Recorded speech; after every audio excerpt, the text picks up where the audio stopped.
இங்கே இருக்க ஐவிஎஃப் ப்ரொசீஜரில் 10 to 11 days டெய்லி இன்ஜெக்ஷன்ஸ் எடுக்கணும். இந்த இன்ஜெக்ஷன்ஸை நம்ம ஸ்டிமுலேஷன் அப்படின்னு சொல்லுவோம். அதாவது எக்கை வளர வைக்கிறதுக்கு நம்ம கொடுக்குற மருந்துகள். அண்ட் இந்த ப்ரொசீஜர் அப்போ நம்ம வந்து அவங்களுக்கு ஸ்கேன் பண்ணி முட்டைகள் எப்படி வளருதுன்றத ஆஃப்டர் 5 days ஆஃப் இன்ஜெக்ஷன்ஸ் ஒரு 6th day ஃபஸ்ட்டு ஸ்கேன் பண்ணி பார்ப்போம். அண்ட் அதுலேருந்து சப்சிக்வெண்ட்டாக 2-3 நாளைக்கு ஒரு வாட்டி ஒரு ஸ்கேன் தேவைப்படும்.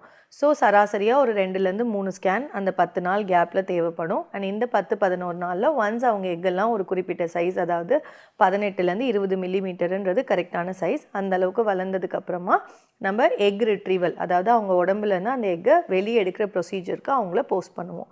ஸோ இந்த எக் ரிட்ரீவல் அப்படின்றது சிம்பிளான ப்ரொசீஜர் தான், மேஜர் சர்ஜரி கிடையாது. Day care procedure. காலையில் வந்தால் அவங்க மதியம் வீட்டுக்கு போயிடலாம். அண்ட் அந்த எக் எடுக்கிற அன்றைக்கி அவங்களோட ஹஸ்பண்ட் பார்ட்னரை செமன் சாம்பிள் கொடுக்க சொல்லுவோம், விந்தணுக்கள். ஸோ இந்த எக்கை நம்ம லேபில் அதோட தரம் குவாலிட்டி எப்படி இருக்குன்றதை செக் பண்ணி அதுக்கு தேவையான பதப்படுத்துதல்லாம் பண்ணி ஒரு எக்குக்குள்ளேயும் ஒரு விந்தணுக்களை எடுத்து ICSI இக்ஸின்ற மெத்தட் மூலமாக நம்ம இன்ஜெக்ட் பண்ணுவோம். ஒன்ஸ் இந்த எக்கும் ஸ்பெர்மும் சேர்ந்த உடனே இதை நம்ம கரு அப்படின்னு சொல்லுவோம். இந்த கருவை வளர்க்குறதுக்கு நம்ம லேபில் இன்குபேட்டர்ஸ் இருக்கும். அதாவது கர்ப்பப்பை என்ன சூழலில் அந்த கருவை வளர்க்குமோ அதே மாதிரி வளர்க்கக்கூடிய இன்குபேட்டர்ஸில் அந்த கருவுக்கு தேவையான சத்து பொருள், நியூட்ரிஷன்லாம் மீடியா அப்படின்னு வரும், அதை கொடுத்து நம்ம அந்த கருவை 3rd day and 5th day வரைக்கும் அதிகபட்சம் லேபில் வளர்க்க முடியும்.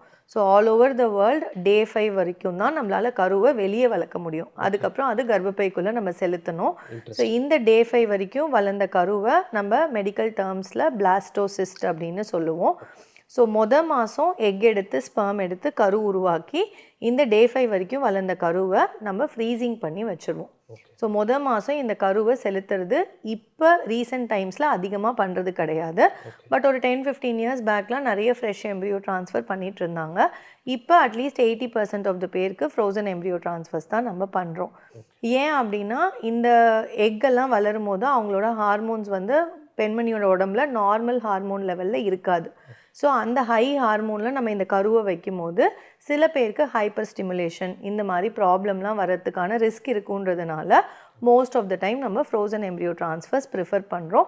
அண்ட் ஃப்ரோசன் எம்ப்ரியோ ட்ரான்ஸ்ஃபர் பண்ணுறது மூலமாக சக்ஸஸும் அதிகமாக இருக்குன்றதுனால நேச்சுரலி எது பெட்டர் சக்ஸஸ் கொடுக்குமோ அந்த மெத்தடுக்கு நம்ம அடாப்ட் ஆகிறதுனால முக்கால்வாசி நம்ம ஃப்ரோசன் எம்ப்ரியோ ட்ரான்ஸ்ஃபர் தான் பண்ணுறோம். ஸோ இப்போ இந்த ஃபஸ்ட்டு மந்த்தாக அவங்களுக்கு எத்தனை கரு வந்திருக்குன்றது தெரிஞ்சிடும். இது